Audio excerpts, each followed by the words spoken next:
Snowflake wants to be the new Snow White.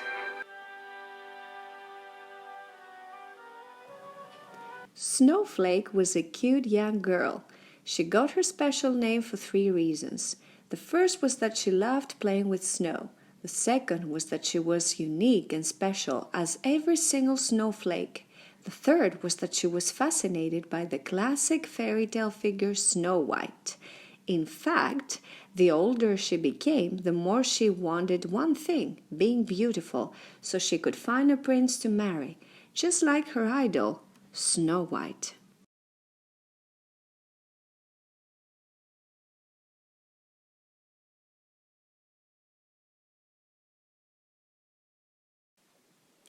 When Snowflake was still a little girl, her dad remarried. His new wife Elena was a nice, caring person who loved Snowflake and her dad very much. However, Snowflake didn't like her because Elena thought and suggested that instead of her focusing only on her external beauty, Snowflake should discover new interests, take up a hobby like painting, dancing, or playing football, something that would fit her personality. But Snowflake wasn't interested in having any skill. She didn't understand why she should have to know things, read books, or speak different languages. Snow White didn't seem to possess any skills. She had only her beauty, and that was enough to capture the heart of Prince Charming. What was wrong with being inspired by a fairy tale anyway? Nobody seemed to understand her. Maybe she could make Elena and her dad understand that she was right, but she didn't know how. Snow White found her prince in the forest. Maybe if Snowflake also went to the forest, the same thing would happen to her. After a lot of effort, Snowflake managed to convince her dad and Elena to go to the forest all together to see if Snowflake could have the same luck as Snow White. So the next day, they packed their things and took the first bus to the forest. As soon as they set foot in the forest, they were all amazed by the tall green trees and the fresh air. It was summertime, the sun was shining. Elena, together with Snowflake and her dad, put together their tent underneath a beautiful big tree. They were all happy, since it was the first time that they would spend the night in the forest. It was still early in the afternoon, so Snowflake was allowed to take a walk on her own at the forest.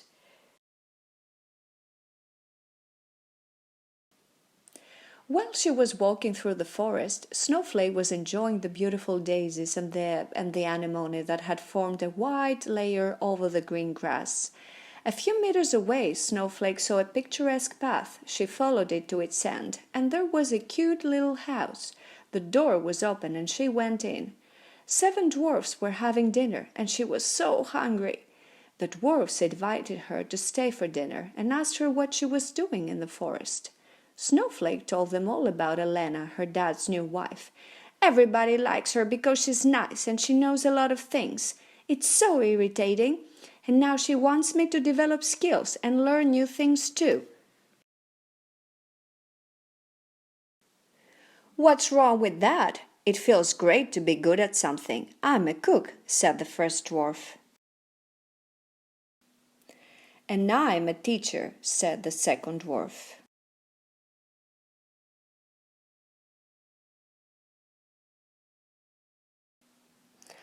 I'm a musician, added the third dwarf. I am a painter, said the fourth dwarf. I am a gardener, said the fifth one. I'm a tailor, said the sixth one. And I'm an astronomer, said the seventh dwarf. What does an astronomer do? Asked Snowflake. An astronomer studies the stars and the planets, answered the dwarf. Wow! That sounds fascinating, exclaimed Snowflake. She started to think that maybe it would be fun to learn new things, but it was so difficult to develop a skill. I can't play music, I can't paint or take care of pictures and flowers. I can't speak any foreign languages and I don't know anything about stars or planets, she said sadly.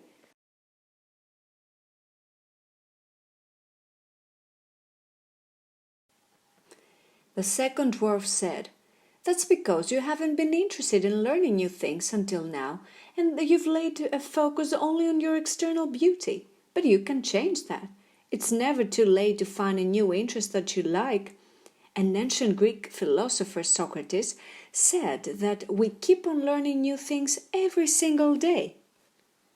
Snowflake was upset by this comment and protested. "Well, I care about my beauty, and that's enough to make the prince marry me." The third dwarf burst into laughter. "Ha ha ha! Beauty is not enough to win the prince's heart. He'll get bored of you soon enough."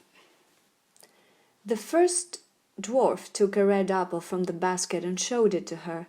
"Do you see how beautiful and delicious that apple looks?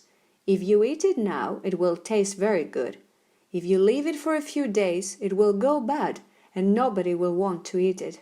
That's what happens with external beauty. It doesn't last forever." Snowflake was very confused. For the first time in her life, she didn't know if she was happy with just her beauty. She felt the need to find her dad and Elena. It would get dark in a while, and it would be difficult for her to find the way back to their tent. She thanked the dwarfs for the dinner, and she left. Her walk in the forest was so relaxing. The birds were singing, a hare was jumping here and there, and a beautiful deer was prancing playfully. What a cute deer! All of a sudden the deer noticed her presence and started running scared. While it was running away from Snowflake, a bee stung it on the leg, and when it turned its head to see what had happened, it ran into a huge tree.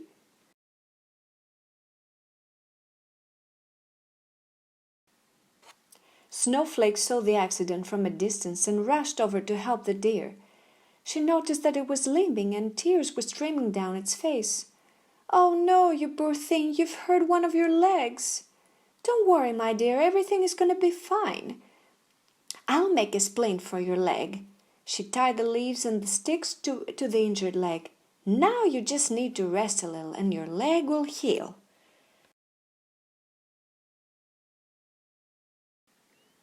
Snowflake's face lit up. Animals always made her happy. Maybe she could become a vet. Snowflake was so happy. She had finally found something she was interested in, animals. Elena was very happy for her, and she bought Snowflake a dog for her birthday. "This puppy's for you, sweetheart." "Oh, thank you, Elena. It's such a cute puppy. I'll call it Prince." And everybody burst into laughter.